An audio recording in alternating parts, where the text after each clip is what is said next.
everyone. This is Mr. Siler, the school psychologist for the building. And today I'm going to teach you about strategies for helping your student, your kid, with organization, study skills, and homework. So to start off with, help with organization. Tips for students on organizing your materials. First things first, getting everything ready for school, so backpack, clothes, lunch, and the biggest thing I would say is before you go to bed, so don't procrastinate, meaning really keep your kids organized before they go to school the night before. This can even be like getting them prepared, laying it out on the bed, or even having it in their backpack. Also keeping it in that consistent spot. Having a designated spot, maybe in the kitchen or in their room where they know the backpack is going to be, is very important as well. And then also writing down assignments in the same exact planner every day and bringing it home, and check every night so homework is complete. For kids, looking in their desks every day before they're leaving school, and I know our teachers do an excellent job of this, making sure that they have everything in their data notebooks or their binders. And of course for students, following directions where papers were returned to you.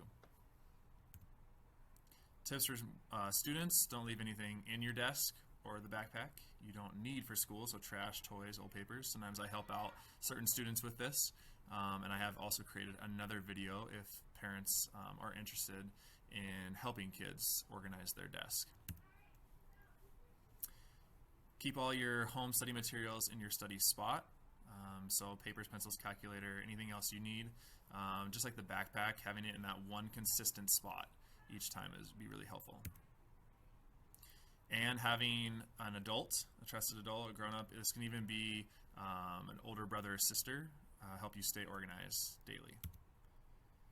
And then making a special time daily to do your homework. So having a set time, maybe I come home and at 4 o'clock I have snack, and then at 4:15 I start my homework, or maybe it's right after dinner when I start my homework. But trying to have that every single day will keep you more on track for knowing when exactly to do your homework and completing it fully.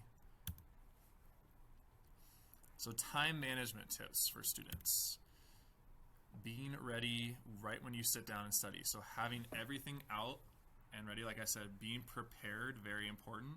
Not so you're searching all over the place, or asking your parents, hey, I need a calculator, do you know where that's at?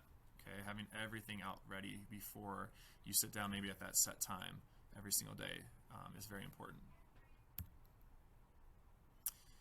Do the hardest parts of the assignments first, save the easiest for last. Now, some people on a test would say do the easy ones first. It's a little bit different. For the assignments, I would say try the harder ones first. It's going to take you more time to do those harder ones, and you're going to get those out of the way first, meaning that towards the end you won't be as maybe tired or fatigued if you save the harder ones for last. If you get sleepy or can't concentrate, get up and take a break. And most of the students that I work with and most of our teachers, we get them breaks all the time in school. Do a go noodle. I know a lot of students come into my room, they'll jump on the trampoline, maybe we'll go for a walk, and get yourself a little bit of water. Not sugary drinks. Don't do sugary drinks. But water is very, very important. Study using techniques that match your learning style. So if you are a more visual learner like myself, you need a visual in front of you, use some of those tools. Have a visual out in front of you, using some of the videos maybe that the teacher gave. I know you guys do a lot of your work right now on Empower, so really using the videos that the teachers show you on Empower is really important. Have something maybe written out, okay, maybe a schedule or a timer for how long you need to be doing the homework for. Would be really important. If you're more of a hands-on learner, having some more fidgets maybe would be helpful. And like I said again, the timer piece is really important. And a timer that you can see. Study a few nights for a test. This is something that I learned really early on when I was a student's age. If you save something to the last second, it's not going to work. Okay, your brain's not going to remember it as well as if you study in little time, so little like 15 to 30-minute time periods over the course of like 3 or 4 days. That's going to help you remember it more. If you're absent one day, catch right up. Don't ever get behind. So just trying to do a little bit at least that you can if you were absent. And then for organizational tools, okay, so I had talked about having a planner, a binder, which you guys already have, folders color-coded with books. I know a few students that I've worked with, we have a color-coded folder, red, blue, green, and yellow, for different literacy, math, writing, science, etc. Notebooks could also be color-coded. Having file tabs, so just labeling everything, knowing which papers are in which area, like I said, literacy, math, science, etc. Having a pencil case is really important as well, keeping those pencils organized. Now we're going on to study skills. So how do you study effectively? This is something that I get a lot of questions for with parents every year. So there's, first things first, I talked about earlier a little bit on learning styles, visual learner, hands-on learner, or a verbal learner. A lot of us are two learning styles at once. So me, I'm a more visual and verbal learner. So for learning styles, number one, visual, they learn by seeing. Auditory or verbal, they learn by hearing. And kinesthetic, that's that hands-on learning like I talked about. Everyone learns differently. Study in ways that are most helpful to you. So for visual learners, things to remember. Highlight or underline ideas. Underlining, when you're reading, underlining with a pen. Okay, so it's permanent, it can't be erased. Or what I love to do is just take a yellow highlighter and highlight key ideas or keywords. That's going to help me remember. Another thing, make an outline or a map of your ideas. I know that you guys have done a lot of this with your teachers in class. In studying for a test, do something you can see. So lists, drawings, copying words. All right, make sure you see what you've been learning. Using index cards to make flashcards can be really helpful. So playing a memory game, putting in the know or don't know pile, maybe the learned or maybe relearned pile as well, so you can see and practice. Especially, this is really good with math facts. Use a computer or draw a chalkboard as you study. And then use an assignment book to write down assignments daily. Okay, and this can even be like a lot of you guys have phones, and this can even be in your notes section of your phone. And last but not least, do not watch TV while you are studying. Okay, or really, music can even be a difficult thing. Now, calm music, meditative music, music with no words, that can be somewhat helpful. But really, more so, you're going to learn, for visual learners, because it's not just auditory. If there's an auditory component and people are listening to something, plus you have something visual, that's going to help you out. But if you have like a TV or music, that's going to take your attention away. So just for auditory learners, read aloud, not silently. So reading it out to yourself. And do not be embarrassed by that. That's really good. I even do that for myself. I read out loud all my books still. Tape record items. So sometimes you can just do this with your phone of just recording your stuff. I've done this before when I was your age. I would do it when I was learning facts, okay, and trying to memorize something. Using music to help you learn. So like I said, it could be a meditative music, or you could make up a song to help you out with memorizing whatever you need to know. Having another person quiz you, so this could be someone like a parent or a trusted adult, and reading information out loud. And then study in a quiet place with no distractions, no TV, no video games, no phone unless you're using it for a timer reason.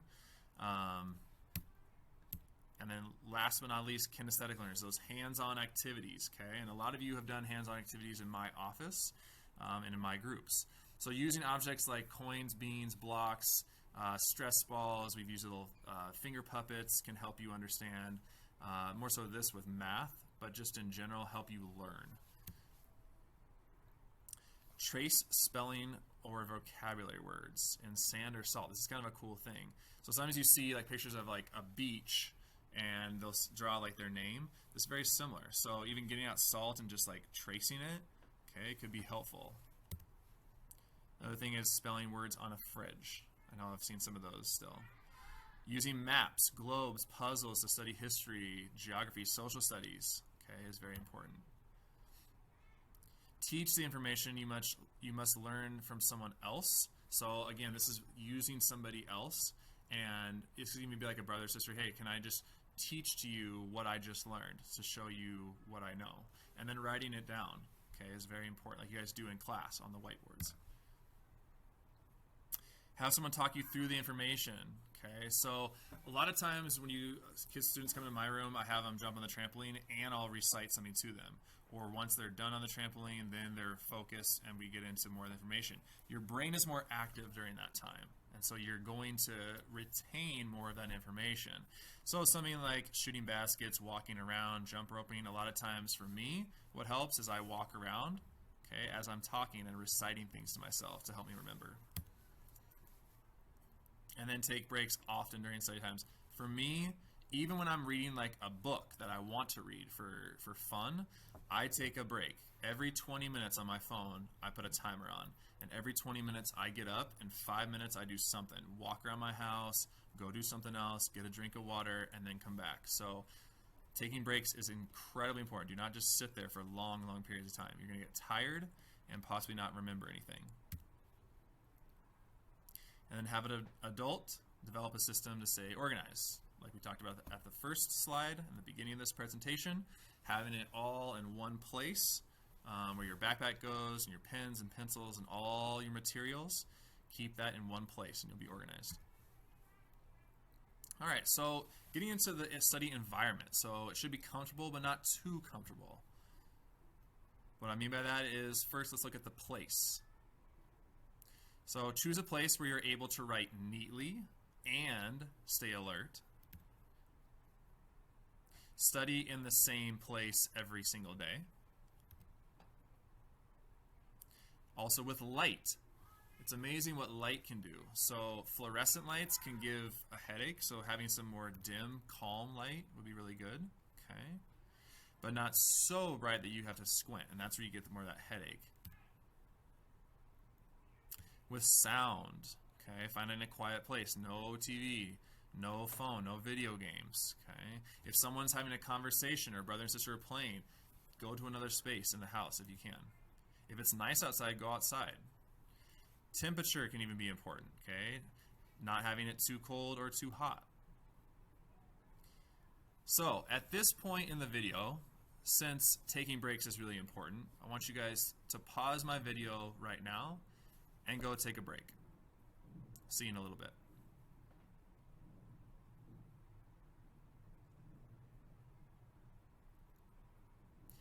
Welcome back. So, we're talking more about learning strategies now. We know that we're visual, auditory, or kinesthetic, hands-on learners. Okay, we talked about organization and study skills. And now we're going to talk about how to learn. So first things first, categorize information by grouping information. So if you're talking about animals, you want to group those animals in terms of things like animals with 4 legs versus animals with 2 legs. That can help you remember information better.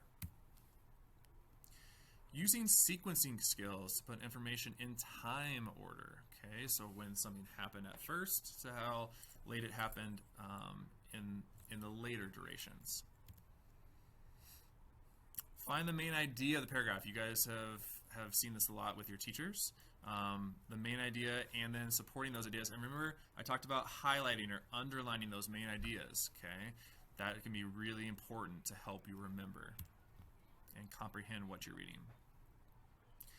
I know Ms. Gallegos has a whole video on context clues to find the meaning of new words. Okay, go to her video to find out more information on using specifically context clues. And using a dictionary can be very helpful, and that can even be online, right? Just typing in dictionary.com. Lastly, use illustrations or charts in the textbook to help you understand an information that is read.